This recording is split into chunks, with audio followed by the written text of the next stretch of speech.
खराटे लेते हैं? दुनिया में 936 मिलियन पीपल जो कि 30 साल से 69 साल की एज के दरमियान होते हैं और 2 से 12 साल तक के बच्चे, ये सब खराटे लेने में मुब्तला हैं। और सही बात तो ये है कि मैं भी कभी कभी ले लेती हूँ जब मैं बहुत एक्सट्रीमली थकी हुई होती हूँ। लेकिन अगर ये इंसान कभी कभी लेता है तो इसमें कोई फ़िक्र की बात नहीं है। ये सिर्फ आपके साथ जो बेड शेयर कर रहा होता है उसके लिए बहुत तकलीफ बात होती है।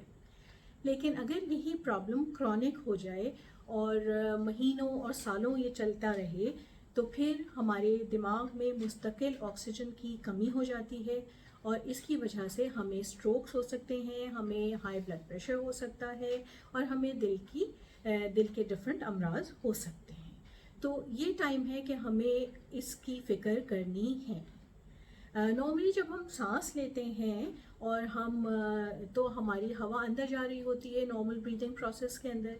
लेकिन अगर कभी हमें बहुत ज़्यादा मोटापा है, डायबिटीज़ है या हम बहुत एक्सट्रीमली थके हुए हैं तो जो हमारे मसल्स हैं हमारे मुंह की छत में और हमारी ज़बान के और जो हमारे थ्रोट के, ये कुछ एक्स्ट्रा रिलैक्स हो जाते हैं तो अंदर से हवा गुजरने में मुश्किल होती है। ये स्ट्रक्चर्स वाइब्रेट करते हैं जिनसे ये एक ज़ोरदार सी आवाज़ पैदा होती है।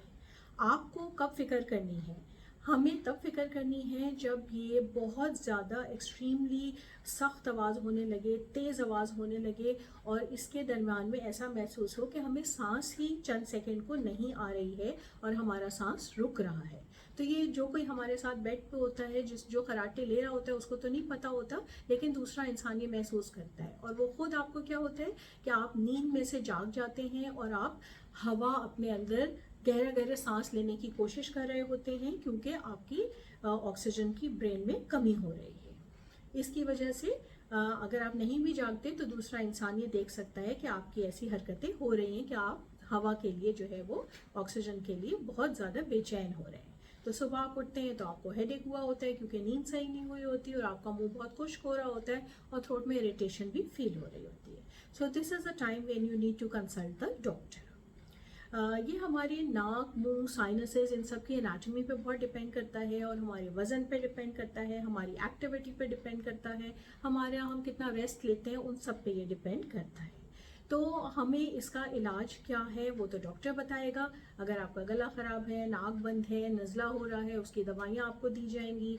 अगर आपकी नाक की हड्डी टेढ़ी है तो उसके लिए भी आपको बताया जाएगा कि कब तक दवाइयाँ चाहिए और 18 साल की उम्र में मोस्टली उसकी सर्जरी की जाती है ताकि इन सब प्रॉब्लम से निजात हासिल किया जाए।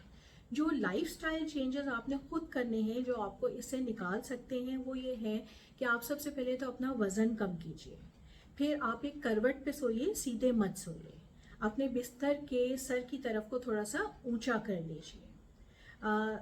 तंबाकू नोशी से मुकम्मल परहेज़ कीजिए। एक हेल्दी लाइफस्टाइल शुरू कीजिए जिसमें आप एक्सरसाइज शुरू कीजिए, फिज़िकल एक्टिविटी शुरू कीजिए। पानी आपने बहुत ज़्यादा पीना है, जिस तरह कि आपको बहुत ज़्यादा प्रॉब्लम्स में इससे अफाका मिलता है क्योंकि जो हमारे मुंह के अंदर थूक और ये सारी चीज़ें होती हैं, ज़्यादा पानी होगा तो आसानी से हवा जा सकेगी, वरना मुंह चिपक रहा होगा, खुश्क हो रहा होगा तो हवा को भी अंदर जाने में मुश्किल होगी। इसी तरह जो लोग शराब नोशी करते हैं उन्हें उसे छोड़ देना है या एटलीस्ट कम कर देना है और इसी तरह से जो नींद की दवाइयाँ खाते हैं उसको भी कम से कम खाया जाए ताकि एक्स्ट्रा रिलैक्सेशन ऑफ मसल्स नहीं हो।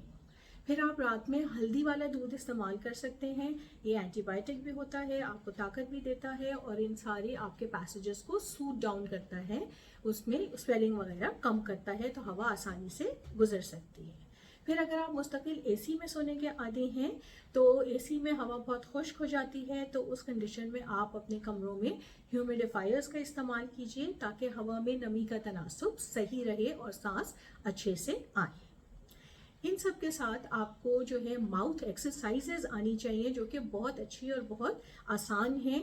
आप उसमें डिफरेंट तरह की होती हैं। आप AEIOU इन अल्फ़ाबेट्स को AEIOU 3-3 दफ़ा एक टाइम पे बोलें और दिन में चंद दफ़ा ऐसा करें। फिर आप अपने ज़बान की टिप जो है अपने ऊपर वाले दांतों के पीछे रखिए और अपनी ज़बान को अपने मुंह की छत के ऊपर से चिपकाते हुए रोल करते हुए स्लाइड करते हुए पीछे की तरफ ले जाइए। ये 10 से 15 दफ़ा आपने एक टाइम पे करना है और दिन में 2-3 दफ़ा आप कर सकते हैं। फिर आपने अपनी ज़बान को स्ट्रेच करना है, उसको खींचना है। तो उसके लिए आसानी क्या है कि आप ये देख लीजिए कि आप ज़बान को लाके अपनी चिन पे टच कर सकें, कहाँ तक कर सकते हैं, आहिस्ता आहिस्ता उसका लेवल बढ़ाते रहिए। इनसे ये सारे मसल्स अच्छे से एक्सरसाइज हो जाएंगे। फिर अपने मुंह को बंद करके आपने अंदर हवा भरनी है और छोड़नी है, जैसे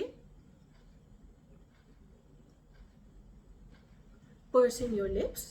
फिर आपने अपने मुंह को खुला रख के, आपका लोअर जॉ ही सिर्फ मूव करता है तो उसको सीधे हाथ की तरफ रखिए, करिए, फिर 30 सेकेंड वहां रखिए, फिर उल्टे हाथ की तरफ करिए और 30 सेकेंड वहां रखिए। इसको भी आप एक टाइम पे 5 से 10 दफ़ा कीजिए और दिन में चंद दफ़ा कीजिए। तो ये एक्सरसाइजेज आपके इन सारे एरिया के मसल्स को अच्छा कर देंगी, टोन अप कर देंगी, ताकि वो इतना एक्स्ट्रा रिलैक्स ना हो।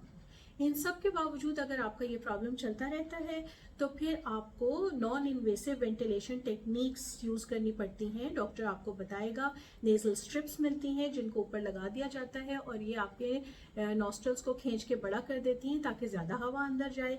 इसी तरह एक्सटर्नल नेजल डायलेटर्स होते हैं, वो लगा के आपको जैसे टोंग्स की तरह से खोल देते हैं ताकि ज़्यादा हवा अंदर जाए। और इसके अलावा आपको कभी माउथ पीस, कभी नोज़ मास्क या पूरा फेस मास्क यूज़ करना पड़ता है और कभी हेलमेट यूज़ करना पड़ता है, जो कि आपके मुंह के अंदर कांस्टेंट प्रेशर से हवा डालते हैं, ऑक्सीजन डालते हैं, ताकि इस ऑक्सीजन की कमी को पूरा किया जा सके। इसमें 2 तरह के होते हैं, बाईपैप मास्क और सीपैप मास्क। बाईपैप में 2 लेवल्स ऑफ प्रेशर लगाया जाता है। इंस्पिरेशन पे अलग प्रेशर होता है, एक्सपिरेशन मतलब सांस अंदर लेने में अलग प्रेशर होता है, बाहर करने में अलग होता है, लेकिन ये बहुत महंगे होते हैं। तो सीपैप उससे ज़्यादा ज़रा आसानी से अफोर्डेबल होते हैं। उसमें एक कंटिन्यूस पॉजिटिव एयर प्रेशर दिया जाता है, एक मुस्तकिल हवा का जोर जो है वो आपके गले के अंदर ऑक्सीजन और हवा दी जाती है ताकि आपके ये पैसेजेस खुले रहें। अगर इन सब से भी फ़ायदा नहीं होता तो लास्ट रिजॉर्ट में फिर सर्जरी की ज़रूरत हो सकती है। तो आप लोग प्लीज़ अपने इस प्रॉब्लम को टाइम पे पकड़िए, टाइम पे डॉक्टर को कंसल्ट कीजिए, सही से इलाज कराइए ताकि आपको खुद भी प्रॉब्लम ना हो और आप अपने बेड पार्टनर्स की ज़िंदगी भी आसान करें। So take care and have a very nice day. अस्सलाम वालेकुम।